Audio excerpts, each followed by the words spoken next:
1951년 5월 70만 중공군의 충계 대공세는 유엔군의 필사적인 방어 끝에 공세 종말점에 도달하게 되고 다시 전선은 38선 근처에 형성되었습니다. 이제 어느 쪽도 확실하게 승기를 잡을 수 없는 상황. 시간이 흐를수록 전선은 고착화되어 갔습니다. 그리고 이 시점부터 유엔군 측과 공산군 측은 휴전에 대한 논의를 본격적으로 꺼내기 시작합니다. 미국은 5월부터 은밀하게 중국 인사들에게 접근해 휴전에 대한 분위기를 흘리기 시작합니다. 그리고 다음 달인 6월에는 소련으로부터 휴전회담을 제의받게 되었고 미국은 이를 수락하죠. 그렇게 양측 대표단들은 7월에 전선의 중앙에 위치한 개성에서 첫 회담을 가지게 되고 그동안 소문만 무성했던 휴전회담이 본격적으로 시작됩니다. 그리고 남과 북 모두 전쟁과 협상에서 결정권을 갖지 못한 상태에서 유엔군과 공산군 대표단의 첫 회담이 시작되었습니다. 양측 대표단들은 수월하게 세부사항 논의까지 끝낼 줄 알았으나 당장 휴전선의 기준을 어떻게 할 것인지, 한반도에 들어온 외국 군대의 철수는 어떻게 진행할 것인지, 또 양 진영이 붙잡힌 포로들의 교환은 어떻게 할 것인지 등 어느 하나 제대로 진행되는 안건 없이 삐걱댑니다. 특히 휴전선의 경우 유엔군 측은 황해도 해주에서 강원도 장전에 이르는 선을 기준으로 해야 한다는 입장이었고 공산군 측은 전쟁 이전이 38선을 기준으로 휴전선을 그어야 합리적이라고 주장했습니다. 이렇게 수월하게 진행되지 않는 상황 속에서 양측은 이후로 이어지는 수십 차례 회담 과정 중에서도 회담 장소, 대표단 인원, 자리 위치 등 사소한 것 하나하나 신경전을 벌였습니다. 그렇게 휴전회담은 이렇다 할 진전 없이 약 2년간의 시간이 흐르게 됩니다. 정적으로 군사분계선 협상이 타결되었던 1951년 11월 27일 이후 일시적으로 전투가 소강 상태에 접어들기도 했지만 회담이 긴 시간 난관에 봉착하면서 전투는 더욱 치열하게 전개되었습니다. 그 때문에 한 뼘이라도 더 유리한 고지를 점령하기 위해 전선 곳곳에서 전투가 벌어졌죠. 현재 고착화된 전선에서 남북 모두에게 가장 중요한 거점은 바로 개성 지역이었는데요. 역사적인 가치와 함께 주요 공업도시이기도 한 개성은 한국전쟁 이전부터 38도선이 통과되는 길목에 위치하여 그 중요도는 그 어떤 도시보다 높았습니다.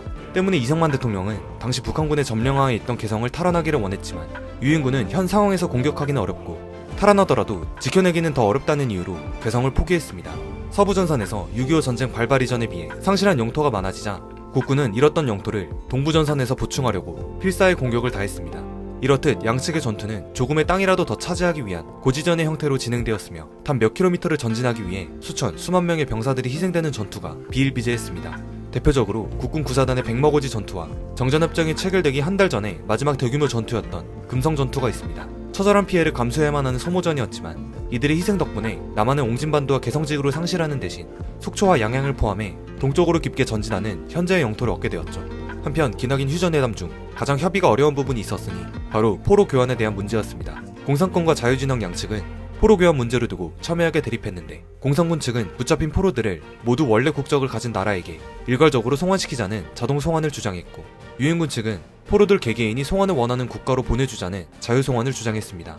당시 양측 포로의 상황을 잠시 설명하자면 북한군은 전선에서 붙잡은 국군과 유엔군 포로들을 압록강 근처의 발전소까지 이동시켜서 이들을 관리했는데 어떠한 이동수단 없이 모두 행군으로 이동시키는 바람에 수많은 유엔군 포로들이 행군 도중 죽었습니다. 남한 측은 거제도에 포로 수용소를 설치해 북한군과 중공군 포로들을 관리했습니다. 하지만 전쟁이 장기화되면서 수용된 포로들의 수가 17만 명이나 되었고 그중 상당수는 다시 본국으로 송환되기를 원치 않았기 때문에 유엔군은 골머리를 앓게 되죠. 심지어 중공군 포로들도 모두 같은 중공군이 아닌 원래 장개석의 국민당 출신이었다가 중공군으로 강제 편입되어 참전한 병사들도 있었습니다. 이러한 국민당 출신 포로들은 석방 후 중국이 아닌 대만으로 송환되기를 원했습니다. 이렇게 각자 사상이 다른 17만 명의 장정들이 모여있는 거제도 포로수용소의 분위기는 그야말로 언제 터질지 모르는 시한폭탄이었습니다. 그러는 와중에 포로수용소 내에도 송환 문제로 논의 중이라는 소식이 퍼지면서 수용소 내 군인들이 동요하기 시작했고 침공포로와 방공포로들이 서로 죽고 죽이는 폭력 사태도 발생하게 됩니다. 급기야 1952년 5월 7일에는 침공포로들이 폭동을 일으켜 거제도 포로수용소장인 도두 장군을 납치하는 사태까지 일어나죠. 침공포로들은 소장을 납치하여 자유송환 주장을 중단할 것을 요구하면서 살해 위협까지 불사합니다. 이에 후임으로 부임한 신임 포로수용소장이 각서까지 쓰는 굴욕을 당하면서 도두 소장을 빼내왔고 이 일로 인해 미군의 위신이 크게 떨어졌습니다. 그리고 이 사건 이후 유엔군은 포로수용소에 공수부대를 투입해 폭동을 일으킨 침공포로들을 강력하게 응징합니다. 한편 비슷한 시기 미국에서는 대선이 한창이었습니다. 2차 대전을 승리로 이끈 전쟁 영웅인 드와이트 아이젠하워와 스티븐슨이 대권을 두고 경쟁하고 있었죠. 당시 미국 국민들은 부상하는 소련의 위협으로 인해 전쟁을 반대하는 여론이 강했고 아이젠하워는 이러한 국민정서를 대변해 한국에서의 전쟁 종료를 공약으로 삼아 선거운동을 했습니다. 아이젠하워의 공약은 성공했고 그는 미국 제34대 대통령으로 당선됩니다. 취임 이후 한국전쟁을 종결하겠다는 공약을 지키기 위해 아이젠하워는 1952년 말 한국을 처음 방문하는데 이때 당시 100만 명의 인파가 몰릴 정도로 열렬한 환대를 받습니다. 그리고 다음 해인 1953년 3월 5일에는 공산권의 수장인 이오시프 스탈린이 사망하면서 약 6개월간 무기한 휴회 중이던 휴전회담이 급물살을 타기 시작합니다. 애초에 스탈린의 지령으로 인해 질질 끌었던 회담이었던 만큼 방해자가 사라졌으니 이번에는 공산 측도 적극적으로 협상에 임하기 시작합니다. 협상의 세부 내용들이 수월하게 타결이 되고 의제 중에서 가장 큰 걸림돌이었던 포로 교환 문제까지도 최종적으로 타결되었습니다. 포로 교환의 내용은 송환 희망자는 판문점에서 송환되고 송환 거부자는 자유의사에 따라 행선지를 결정하도록 되었죠. 이제 양측은 정전협정에 서명만을 남겨두고 있었습니다. 하지만 그때 예상치 못한 사건이 터집니다. 1953년 6월 18일 끝까지 휴전을 반대하며 북진통일을 주장했던 이승만 대통령이 단독적으로 전국 각지에 있는 방공포로들을 석방해버린 것입니다. 한국을 소외시키고 일방적으로 휴전협정을 체결하면 한국군이 독자적인 행동을 할 수도 있다는 일종의 시위였습니다. 이때 풀려난 방공포로의 숫자는 2만 7천여 명에 달했습니다. 이승만의 단독 행동에 대해 미국과 영국을 비롯한 유엔군 측은 경악했고 공산군 측 또한 크게 격노했습니다. 미국은 이승만에게 당장 휴전협정에 찬성하라고 일갈하지만 이승만은 미동도 하지 않았습니다. 때문에 미 의회에서는 이전부터 고려하고 있었던 이승만을 제거하려는 일명 에버레드 계획을 구체화하기까지 하였지만 생각보다 많은 반대 의견에 부딪혀 실제로 계획을 실행하는 상황까지는 가지는 않았습니다. 휴전회담의 열쇠는 이승만의 손으로 넘어갔으며 결국 아이젠하워는 그를 설득하기 위해 총력을 기울입니다. 미국은 이승만과의 조율을 위해 국무부 차관보인 로버트슨을 한국으로 급파했고 이승만은 로버트슨에게 휴전을 원한다면 한국이 위협을 받을 때 미국이 원조해준다는 약속과 한국군의 병력을 증강시켜준다고 약속해줘야만 휴전에 동의한다는, 즉 안전이 보장되지 않으면 휴전협정에 결사 반대한다는 입장을 전달했습니다.